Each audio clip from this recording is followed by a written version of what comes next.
Good afternoon. Today I'm honored to introduce to you a noted businessman and a spiritual speaker on the topic of leadership.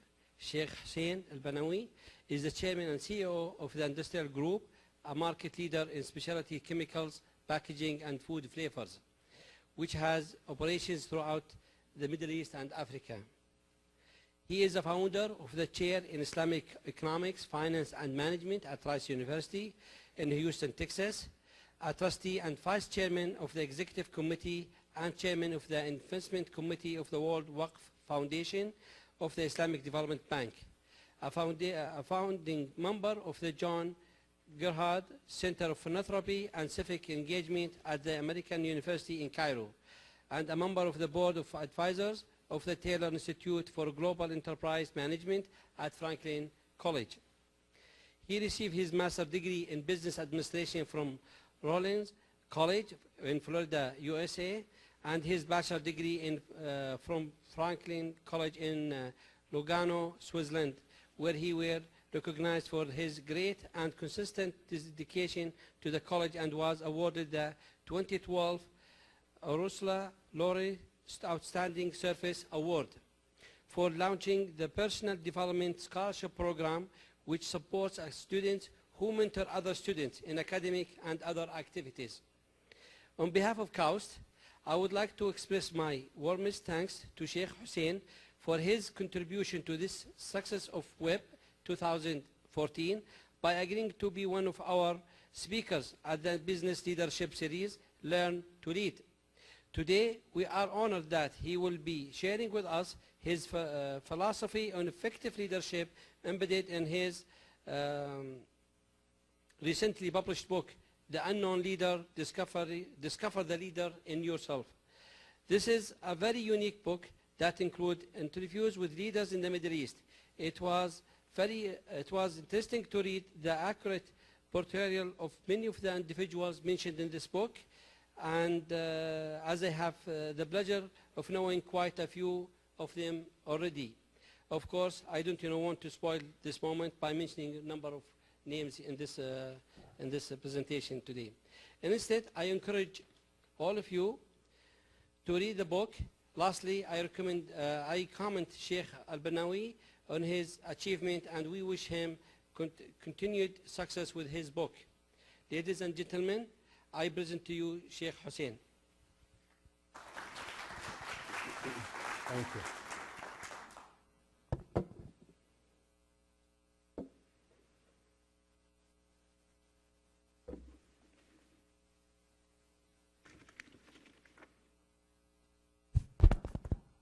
Can you hear me? Am I clear? Probably can tell from my voice I'm still recovering from a cold that I brought back from freezing Europe.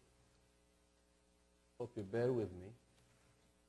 I don't know how I'm going to fare this afternoon, but I promise you I'll give it my best. But good afternoon. Allah yamsikum bil khair. Great to be here. Good to be at KAUST, my first time. And for those students, and I constantly can connect to students, you're embarking on something monumental. I do hope and I urge you to make the best of it. It is a one-of-a-kind institution. Because it is a one-of-a-kind institution, I think we owe it to ourselves to make whatever we want out of it to be also one-of-a-kind. I'm going to begin by saying something that might defy statements that we've heard here and there. Make no mistake, true leaders are not born, but they are developed. And as such, they are self-developed.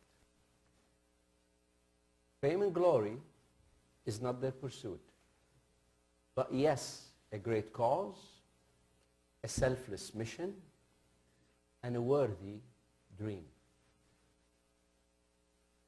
They are ordinary folks who exhibit extraordinary qualities. These are the unknown leaders. The central theme of my book. They're role models from all walks of life, at all levels in our society and within our countless organizations and institutions. They deserve as much recognition as the famous ones. As a matter of fact, an unknown leader could be the person sitting to your right or to your left. It could be you. A while back, after plenty of reflection, I concluded that the single most important factor influencing our region, both as individuals and society, is the profiling character of the leadership that emerges from the ranks. I call these authentic individuals the unknown leaders. With that thought as inspiration, I had the urge to write a book about how to develop and nurture leaders from the talented seeds around us. This desire was coupled with genuine invitations of friends and colleagues who are leaders in their own right, mind you, for me to become an author. From there, the project to write a book about the makings of true leadership and the journey of self-discovery that goes along with it started to take shape. I have made it a mission of mine to celebrate unknown leaders among us and to pay tribute to unknown leaders everywhere with the hope to inspire you, to become one. For starter, the unknown leader is an individual who may not exhibit the traits of an obvious leader. He may not be a CEO, a politician, or a celebrity from the world of sports or entertainment. His picture may never appear on the cover of a newspaper or magazine. He works in a quiet way, perhaps receiving little acclaim. Yet by their leadership, these unassuming individuals make those around them feel better and be better, and they leave the world a richer place. And by the way, he or she makes no difference. Leadership knows no gender. As a matter of fact, many of the most inspiring unknown leaders that I know are women. Let me just say that I don't claim to be an expert on the topic of leadership. But I've always been fascinated by the world effective leaders create and leave behind. And what a world they leave. Examples are plenty. And what a difference they make for the organizations they shape and for the lives they touch. This is why we have a natural urge to have more of them around. In my book, I tell the story of some of the unknown leaders I had the opportunity to work with. Some are active in business, others work in academia, healthcare, and other fields. Each has embarked on a unique lifetime journey towards leadership.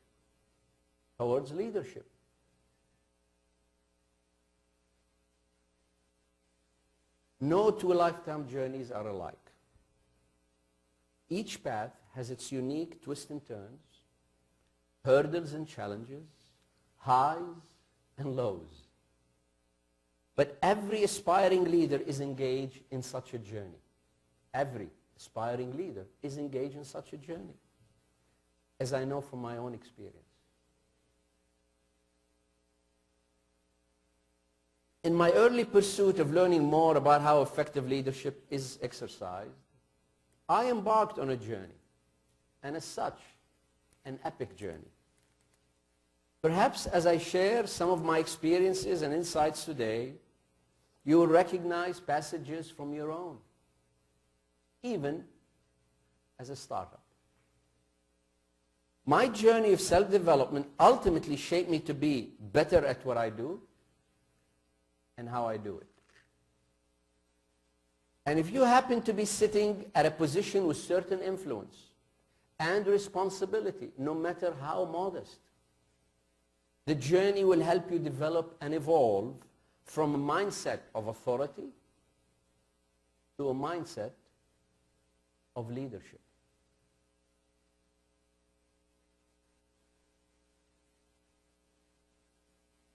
And what a distinction there is between them. It is like water and ice. Same matter, different state. My journey started as a young college graduate when I found myself, due to unforeseen circumstances, in a position of some responsibility. I was appointed to a management post of our family company, where I had worked few summer jobs during my teen years. Soon after, I had to make decisions, be accountable for the performance of others, and earn my stripes through results. I was surrounded by older colleagues who were answerable to me. Somehow, I was careful not to take them for granted, and vice versa. Right from the start, I made a conscious decision to engage in our family company as any hired hand would. I wanted to earn my keep by performing well and climb the promotion ladder based on merit. Over time, I began to take a closer look at my job within the scope of ensuring that my decisions were carried out with sufficient authority. All through that period, I felt that I could make something better and bigger with what I was doing, and I often pondered. Questions surfaced in my mind. How can I be better at what I'm doing? And what kind of an example should I set for those working with me so they give their best? This soul searching was triggered by my eagerness to get more from the job and to give more to the job. This is how my journey was set in motion. I then realized that I had to make a choice. Either keep doing what I do, discharging my responsibilities, exercising authority as best as I can, or develop my soft skills to levels that ultimately define the makings of leadership. Soft skills. In other words, it was a choice between status quo with some improvement, or evolve, and I chose the latter. The first choice, I call it the low road, the path most traveled, the cakewalk, easy peasy. When we take this choice, we inevitably regress with time. The second choice, the high road, the path less traveled, the real challenge. When we take this choice, we evolve and soar. It is a personal choice that will shape our future and the future of those around us. The first leg of this boundless expedition compelled me to be self-critical and on to being more self-aware. I developed the habit of watching and listening to myself more closely. Now one might ask, what is self-awareness? What is self-awareness? In short, far more complex than that, but in short, it is the training kit needed for embarking on this lifetime journey. It is the training kit needed for embarking on this lifetime journey of self-development. Leaders are self-developed. It is an ongoing experiment where we explore our individual personality.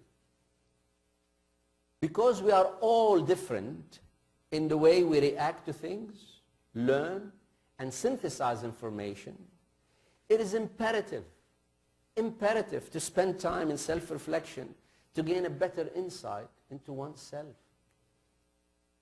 Self-awareness includes recognition of our personality, our strengths and weaknesses, our likes and dislikes. It is a prerequisite for effective communication, interpersonal relations, and developing empathy for others. It is the DNA of all effective leaders. The DNA. So every aspiring leader faces a choice, 1 and 2, to either adopt the mindset of exercising authority as a way to manage, or pursue leadership as a way to reach greater heights of achievement and fulfillment. Exercising authority unconsciously drives us towards working within our comfort zone. It gives us the illusion of implementing good leadership, when in fact, we are not. Our potential begins to shrink until it mirrors our comfort zone. This is diminishing returns in action.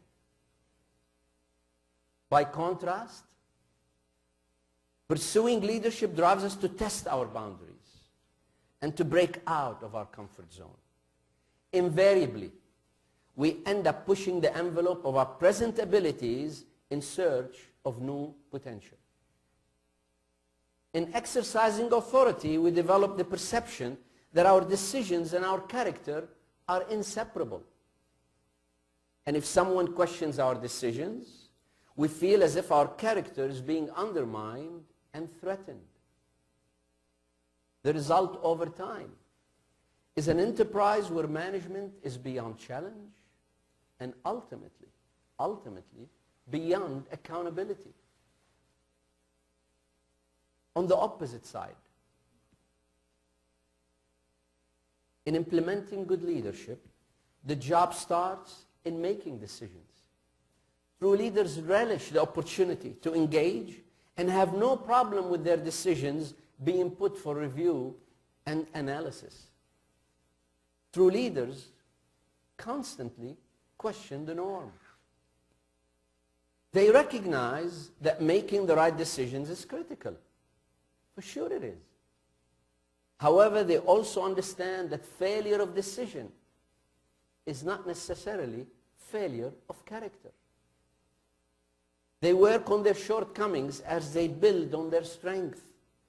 This is why you find true leaders are able to talk with ease about their failures, just as they talk about their successes. They are the true warriors of any enterprise. And true warriors feel honored to show their scars of battle as they present their medals of victory. It is this balance of character,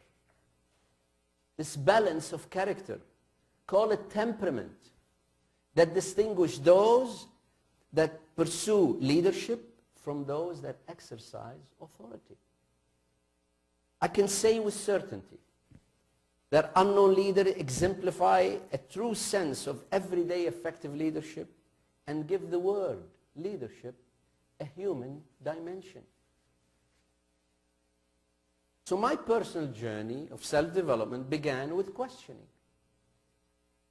The more I was challenged, the more I learned about the nature of leadership. And the more I discovered kernels within myself that I've continued to shape and hone ever since. We live in an age where change is accelerating. This is no news. In a world that continues to transform. In a universe that brings us unprecedented situations filled with opportunity and risk.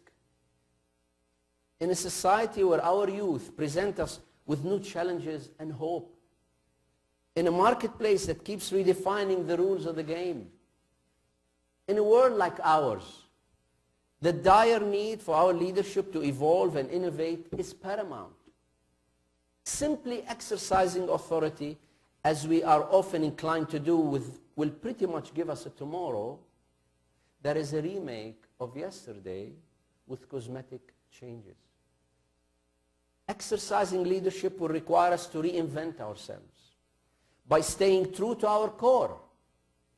By staying true to our core, while responsibly adopting what is new and forward. Since our region joined the global club, effective leadership has the daunting task of guiding communities to strike the right balance between what we need to keep and what we need to change in order to belong and compete.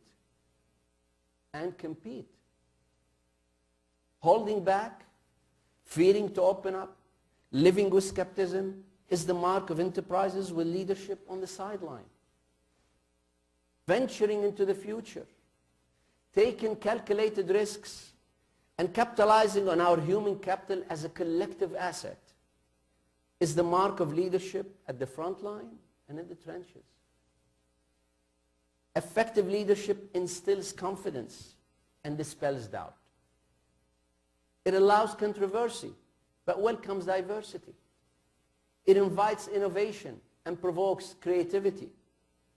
It is critical, but not cynical. It values a word, a thought of an ordinary person, because leaders know too well that brilliance often starts as a simple seed. As a simple seed that finds the right soil, the right climate, the right care to emerge and rise. Leaders evolve. They evolve by keeping in touch. They are connected through mind and soul receptors that are switched on all the time. They pick up signals from anyone at every juncture. They are a knowledge source in a relentless search for more.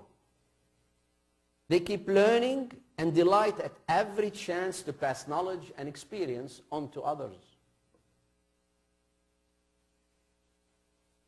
Leaders understand challenges, but they will not turn challenges into fears. They understand opportunity, but they will not turn opportunity into adventure. They have a total grasp of the delicate balance of risk and reward as they push ahead towards progress and prosperity.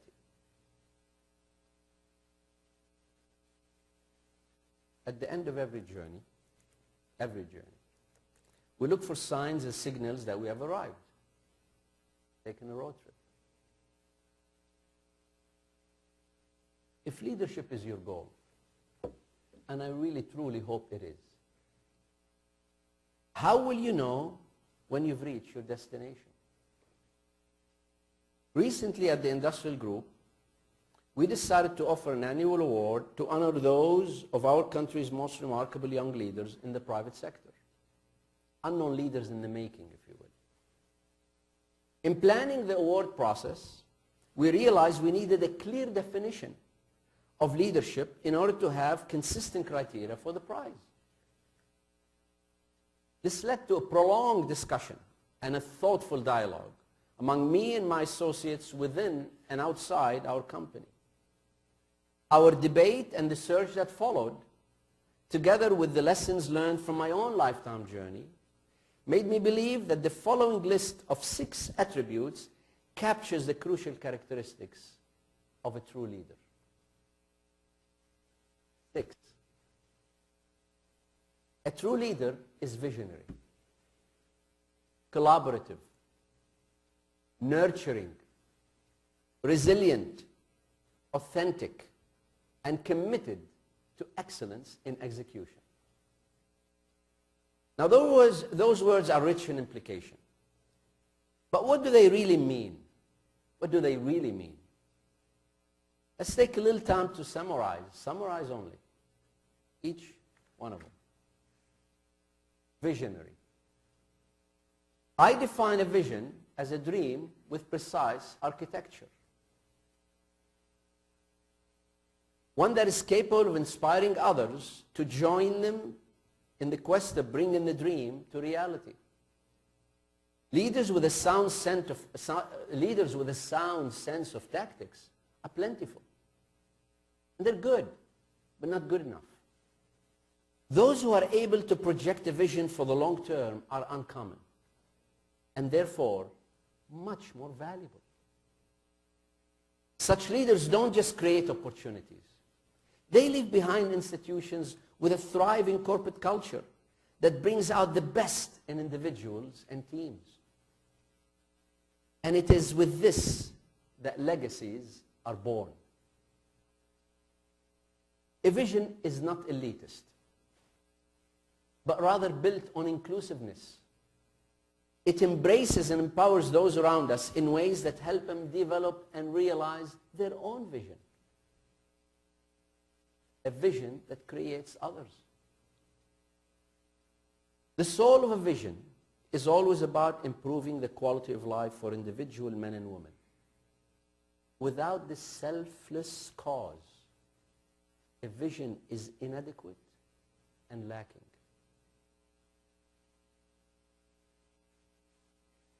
Authentic. Real leaders are true to their principles, willing to admit mistakes and accept responsibility, and capable of emerging whole and sound when tested. Authenticity is a signature of a true leader, a connecting thread that makes every step in his or her journey into a unified whole.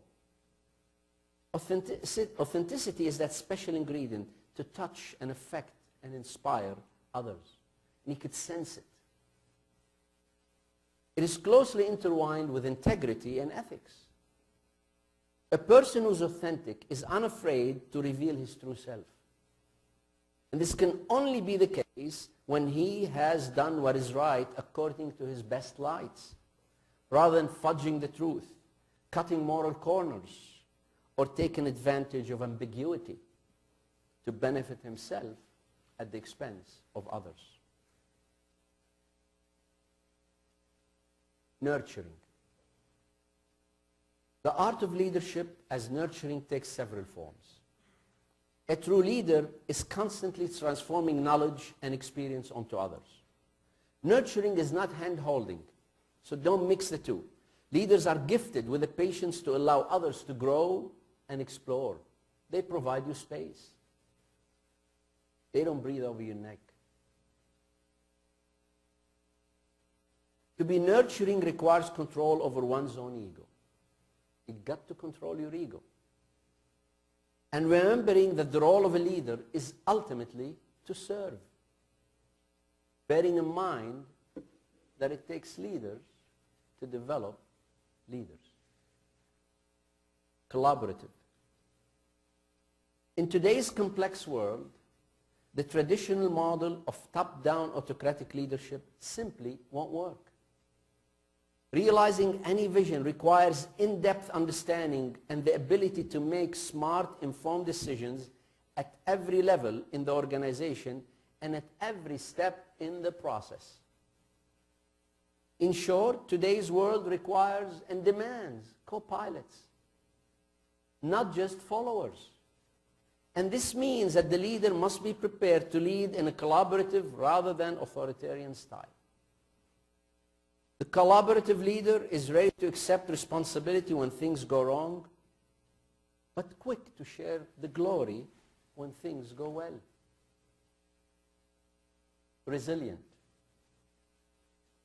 Examine the life stories of leaders and you'll be started to see how often they've been written off in times of trouble. Annals of history is full of that. True leaders understand that winning and losing is not the crucial test of leadership. As any world-class athlete knows, the contender who wins today is likely to lose tomorrow, and vice versa. Take a look at tennis recently. The crucial issue is how best and resilient you are and how ready you are to bounce back from defeat with renewed energy and resolve. That's when you get tested. And we all will at some point in our lives. Committed to excellence and execution. Lastly, but certainly not least, leaders are execution animals, driven by achievement. They are true leaders, and they autograph their work with excellence and are constantly seeking opportunities to raise the bar of quality and performance for the entire organization. And let's remind ourselves of one thing.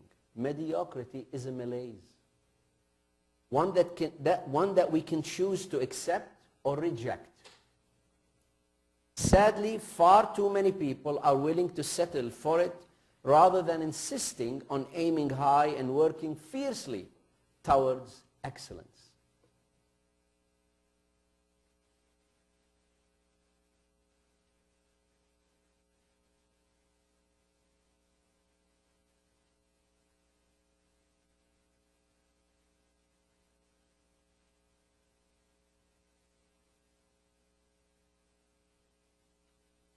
Leadership begins in the heart and mind of a single person.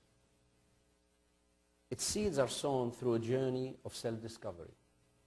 It grows and develops through years of introspection, self-questioning, experimentation, and a rigorous effort. In time, this inner quality of leadership can shape and uplift an entire organizations, and sometimes a whole nation. These qualities I briefly described can be found in all true leaders. Of course, they may exhibit these qualities to varying degrees and in varying ways. But if you aspire to the ranks of leadership, you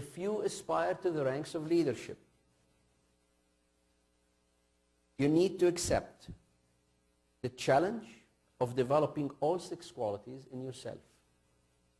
Every day, in every action you take, and every decision you make.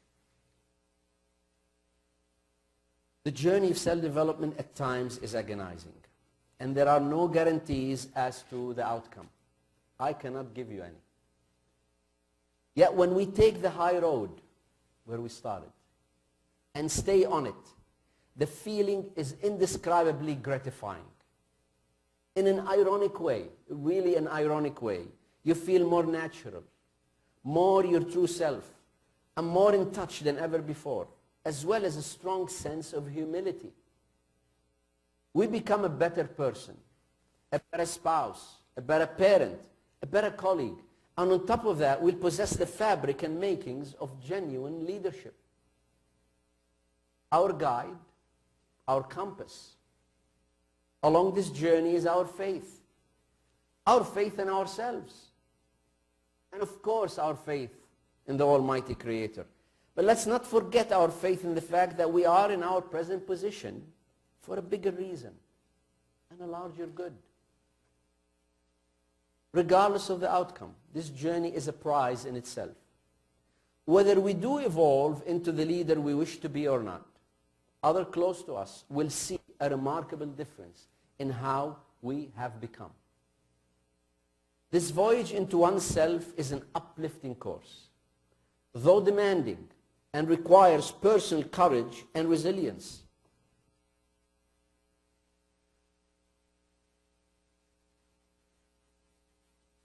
Hope you bear with me. This voyage into oneself is an uplifting course, though demanding and requires personal courage and resilience. But this journey is our path to discovery, or perhaps rediscovery of new highs. Since this is a lifetime journey, there is no finish line. Just keep that in mind.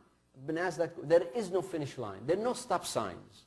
We just keep raising the bar at our own pace, and each one of us is different from the other.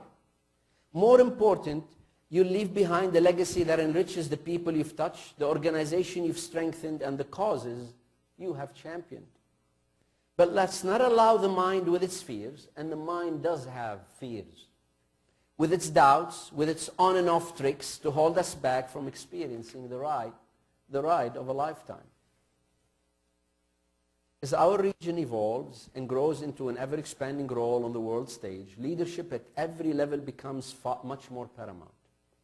Of course, we need leaders in corporate boardrooms and in government offices. That's a fact. We all know it. But we also need them on factory floors, in high schools and colleges, in hospitals and clinics, in every small business and a retail store, in every workplace, and even in our homes and families. Today, there are many unknown leaders already doing heroic work in these places, but many more are needed for the greater challenges we face tomorrow. This is why I've written my book, The Unknown Leader. I'm so grateful for the opportunity to speak to you today, to invite you to join me and many others on the lifelong journey to discover the leader in you. And I assure you it's there. Consider my talk as a formal invitation to welcome you into the Club of Unknown Leaders.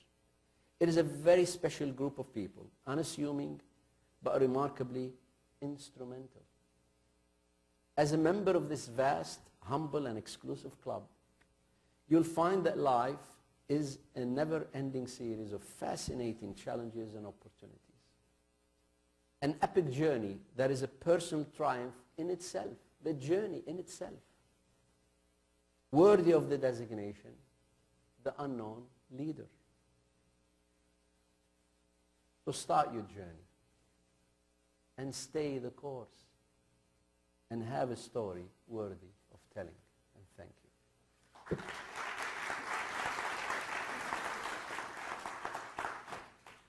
I want to leave by thanking Dr. Abdullah for reaching out to me in Dubai, giving me this opportunity.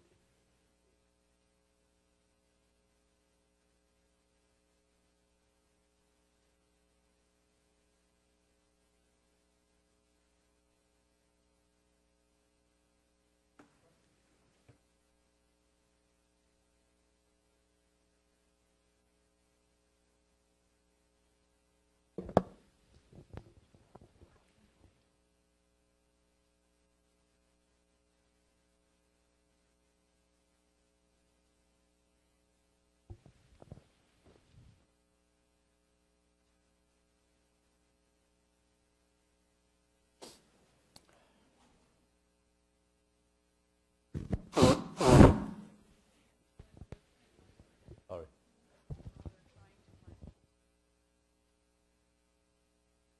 I have a small question. So for small startups, when they are growing up and they try to step into the market, sometimes they have to deal with middlemen in order to get contracts or to do other stuff. Deal with? Middlemen. I mean, Yeah, if you want yeah. to, Yeah. if you go to, I mean, if you want to work for, want to have a contract with Aramco, you have to talk with this guy or that guy. But sometimes you meet with, unfortunately, with very greedy people who want to take a lot of non-dilutable equity or things like that, or who will try to block you from growing up. Yeah. How would you say, as a young startup companies, how they should approach bigger companies without skipping the middleman stage? And I mean, one, I always share with young people something, even when I talk to college students, my alma mater, is that when you start a career, you need to make sure that you get certain principles right from the beginning. If you don't get your principles right, you'll end up dealing with circumstances and reacting to circumstances, and you might fall victim and make the wrong decisions. Making sure that you do business the right way is, in my view, a principle. When you think long term, cutting corners don't matter anymore when you think long term. When you think short term, cutting corners matters. But when you think long term, they don't matter. So I would say anytime that you see, and when you got your principles right, that your principles are being severely compromised, that you end up compromising on integrity, something doesn't sound right, I would just simply stay back. I mean, the choice of what business you want to be in, what contract you want to bid, these are choices we make. Nobody forces us to make those choices. So I would say, and really I say that because, you know, standing here in front of you, if I tell you the temptations that we've seen in that journey that I've gone through, of having to, you know, compromise here and there, I simply don't make those compromises. What I do make compromises is compromises that make good business sense, but not when it has to do with doing something that's not right. Or once you start, you find yourself, you're again in that same situation. So get your principles right, and each one of us have to have those set of principles, and don't compromise on them. There is no answer to.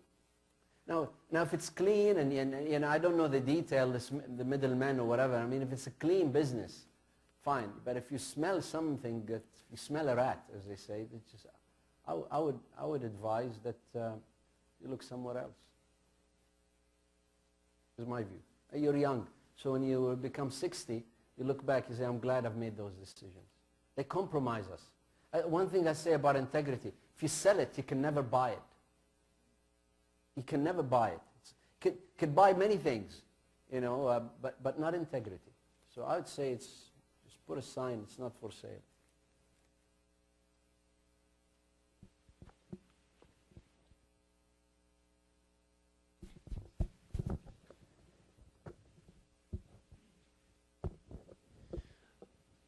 I'm just curious as to what's your view on technical leaders versus leaders from leadership background.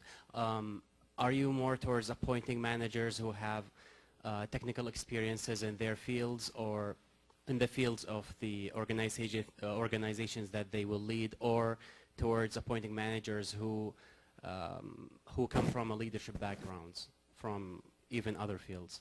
I mean, one of the toughest jobs of being a corporate leader, I've asked that question, is the two things: picking winners, and I'll tell you one story after another where I didn't pick winners. That's the toughest job. The second is making long-term decisions with very little information. You never have enough. What we do at our company, we subscribe, technical or no is not paramount for us. What we do is we subscribe to two criteria. One is before we go into technical, we do need them, but we leave it to a later stage. The thing that tells us yes or no for a candidate is they have to pass a certain, we call it AIM: authenticity, intelligence, maturity. And if they don't pass these three, and we do some assessment, a lot of interviewing, but authenticity is critical. Integrity is critical. We found out more and more and more, when learning from the past, when we compromise on this, not we as a company, but we liked somebody's technical skill, but we knew that the past experience and how he goes about conducting his business, a little bit of a wheeler dealer. We end up making a mistake. It doesn't fit us. So authenticity is critical. Intelligence, you know, I mean, when we compete with smart competitors, we need the IQ, we need the brain power. And third, maturity. Maturity is critical. If you don't have thick skin in the corporate world, you won't make it. If you're too sensitive, if you can't take feedback, if you haven't developed that maturity to deal with stress, then you can't make it. After we go through that, then we go into the technical, if you will, be it this. So we're open to both. My take, when candidates come to my attention, what I look, if they're the same, and share it with readers in my book, is I hire the fire. That's what I tell my, hire the fire. I do believe in energy, in stamina. I think it can do miracles. It's contagious. Yeah. Hope I answered. else? Don't be shy. All students tend to be inquisitive and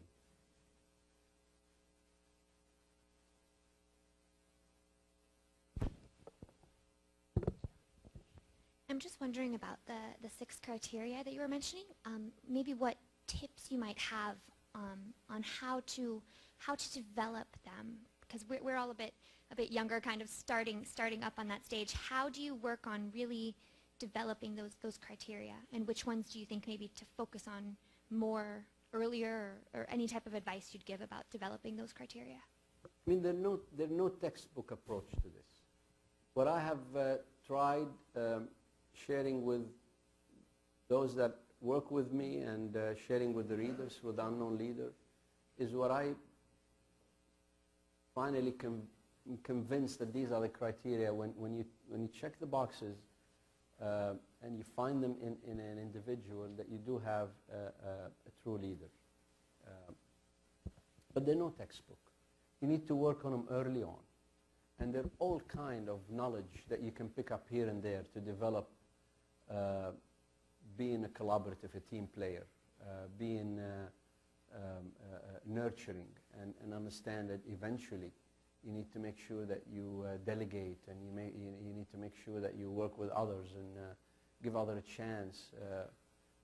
Whether resilience, I can tell you one thing after another, because we get tested. How often have we just simply felt self-pity, sense of blame, despair? I mean, the odds are against me. So you just need to work at it. If you read the book and you think that the book didn't answer it, then you let me know through the website, because the book has a website, theunknownleader.com. And then visionary. Listen, one of the things I did say, I know that sometimes they tell you, that's why I say only few. That's why I say a vision is not elitist. Even a father and a mom for a family can have a vision for that family. A vision belongs to everyone. Every one of you has the capacity to develop a vision, and hence an attribute for leadership.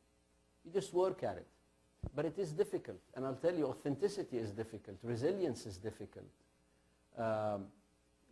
Being a team player also meaning you receive feedback. So take your own self-awareness, and I can tell you it's as easy as it's said. Self-awareness is a quality you rarely find in leaders. So you might have succeeded financially as someone of fame, but when you look at truly the attributes of good leadership, you don't find them. I would start by working on self-awareness, and from there your journey it's never ending. You'll never have enough. You'll constantly be wanting to get more and learn more, and so that's the start. And the book, hope you read it.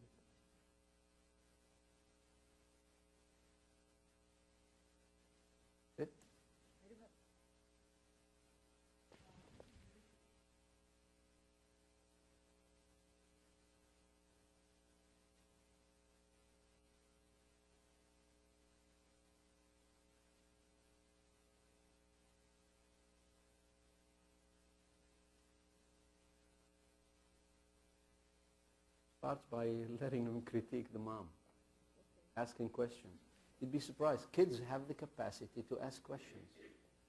The younger we are, the more questions we are.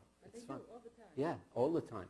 And as we grow, depending on the environment we are functioning within, we find that our capacity to ask questions become lessened, compromised. So kids start by, give them the chance to ask questions. And the more they ask questions, what you're doing is, and that's what the things that I mentioned, is that one of the greatest things that I owe my high school at the time was something a teacher I mentioned in the book. I forgot his name actually. I was 13, 14 years old, but he insisted. He'd stand up to us and say, "I want you to disagree with me." He makes a statement. And he says, "I want you to disagree with that statement." Typically at that age, you cannot disagree with the teacher. He would say, "I'm not going to move out of here until you give me a counter argument to disagree with what I just said." And then start the debate. So good leaders have the capacity to debate. That's even what I say now in the choice of board members. What is the criteria for board members? The board members need to be great debaters. Because there are no answers. Nobody has the right answer. You come with issues at that level. So what I would advise is encourage them to build self-confidence early on. I mean, that's the first thing. Don't break their confidence. I think I find a lot of young people, the confidence is shattered.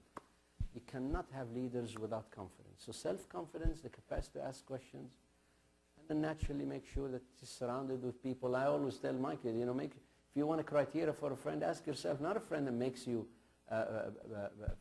feel better, makes you be better. Because, you know, that's a good, for all of us. Does that individual make me a better person? It's a good criteria. It's easy, but you can answer it. Yeah, it makes me a better person, and fine. But feel better, like racking jokes all the time is not an answer. The quality of friends, and then education. Yeah, for sure. But education will go back. See, if education is going to be authoritarian, and break the confidence of the kid, and then we have an issue. You fix at home, they do damage at school.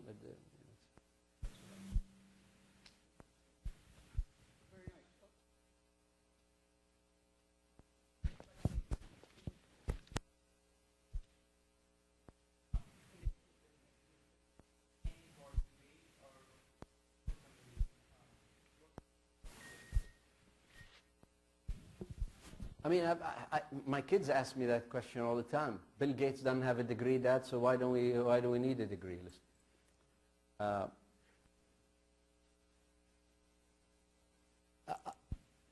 The first thing that I would say is make sure that you get whatever you want to get something that tickles your heart. Because I really do believe if you do something that you're passionate about, you will compete better. Your chances are better to earn a living. And to be able to be proud of what you do. Because ultimately that's really what it's all about. Earn a living and be proud of your work and compete. If you're not able to do these three things, I mean, you were done. So I would say, first ask, what is it that you like to do? What tickles your heart?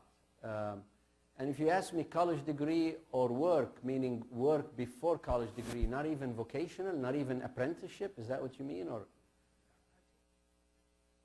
yeah. Yeah, yeah. I mean, one thing I would say, when we look back to experiences, be it the Bill Gates or many others, we have to know one thing and keep that in perspective. Time has changed. Where they started is different than today. We're now in the 21st century. So.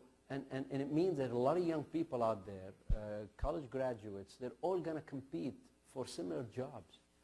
So I would really urge you to get the best education you can. I really would. Because you have to look at it now from the people that are hiring. Who's hiring? The HR people. And they're looking at resumes and been bombarded with resumes. They look at the resume and then they decide yay or nay. And the yay or nay is determined by first the profile. Where he's gone to school, GPA, type of education, and then they go through the experience. So I would say invest in education and make that decision, naturally without compromising if you're working, that source of income. But if one works hard at it, they could find. So I would say go for the college degree, as long as from a good college. Don't go for those mail programs or whatever. That I just can't believe that this is taking place. Just go attend school, work hard at it. Yeah.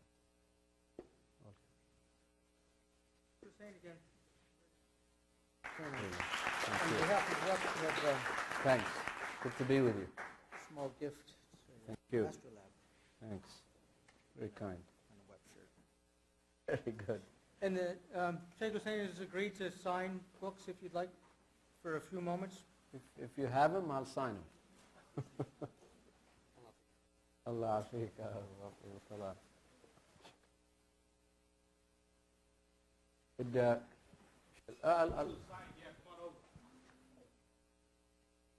Might be easier over there, huh? Because yeah. ممكن هنا؟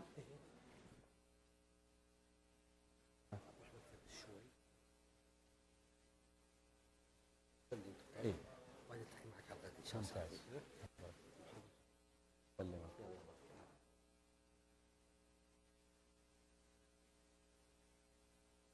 Thank you for your speech. Welcome. Thank you very much. Let me have your name.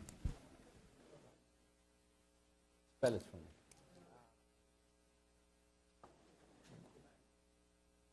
B G. U I. Yeah. Last name. Yeah. C C-H-E-N. E E-N. N. Chen. Okay.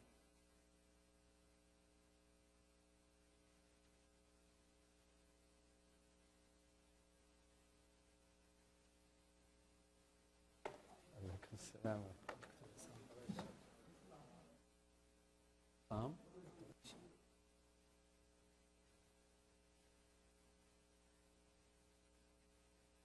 T.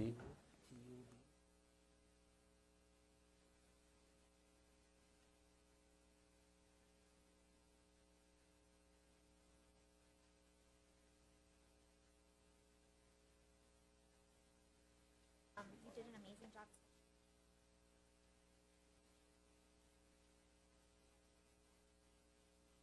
That was, the way you answered that question was really. Do that. Think about it. Thanks. Thank you very much. Thanks. Tell me how. T N M N like N N like in Nancy. B B Cindy. Why don't you say Cindy? You did? It's a great name.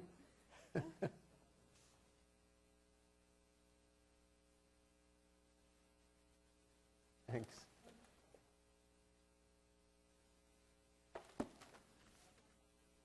يعني كيف تكتبيها بالانجليزي؟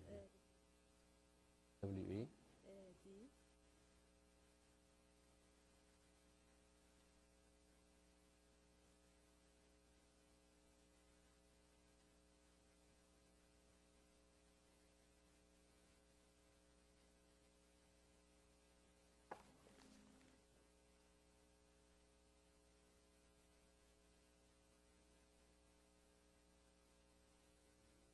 R R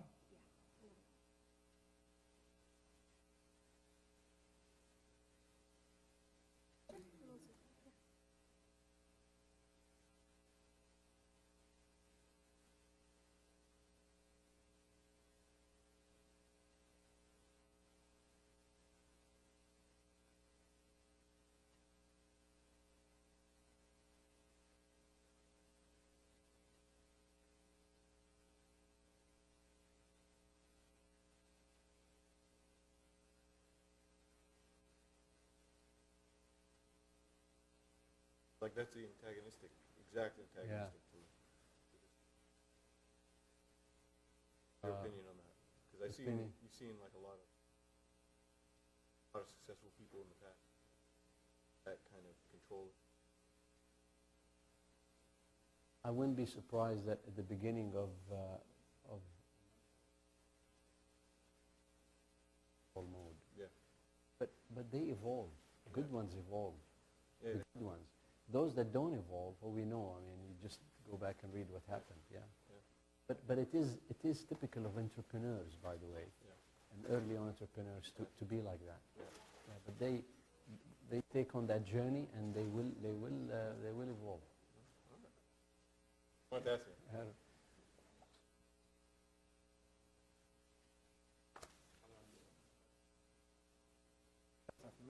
بالله يبي لك كتابة خاصة على هذا. طيب حاضر. انا المشكله I am an author بس الله لا يوريكم لو تقروا كتابتي لاني افكر بسرعه ف I write and it's like your physician's prescription, drug prescription. روح الطبيب ما نقدر صح ما نقرا well, that's what I'm hoping. ثقيله.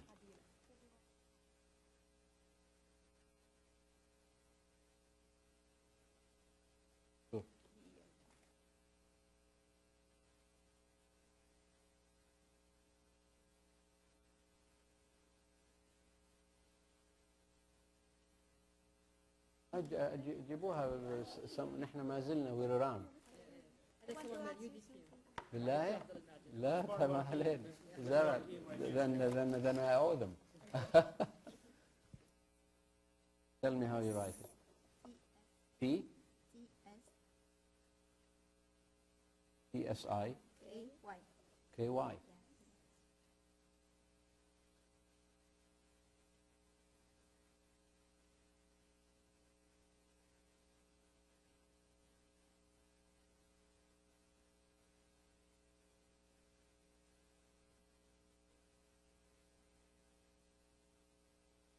But like with the cooperation, like maybe you can. Between competitive and cooperative? Yes. I mean, they're not at odds of each other. A good competitive person can also be cooperative. Nobody should ever ask you to make a choice between you can either be competitive or cooperative. That doesn't work. Okay, yeah. No, you need to be both. Because if you're competitive, not cooperative, you're not going to be the best colleague at work, right? No, but if you're cooperative and not competitive, you're going to get the smaller jobs. Yeah. So no, you need to do both. Okay. Yeah, but nobody should ever tell you one is at the expense of another. That's not true. Okay. Can we request a group picture with the team? Sure, absolutely. Are there more questions? Please.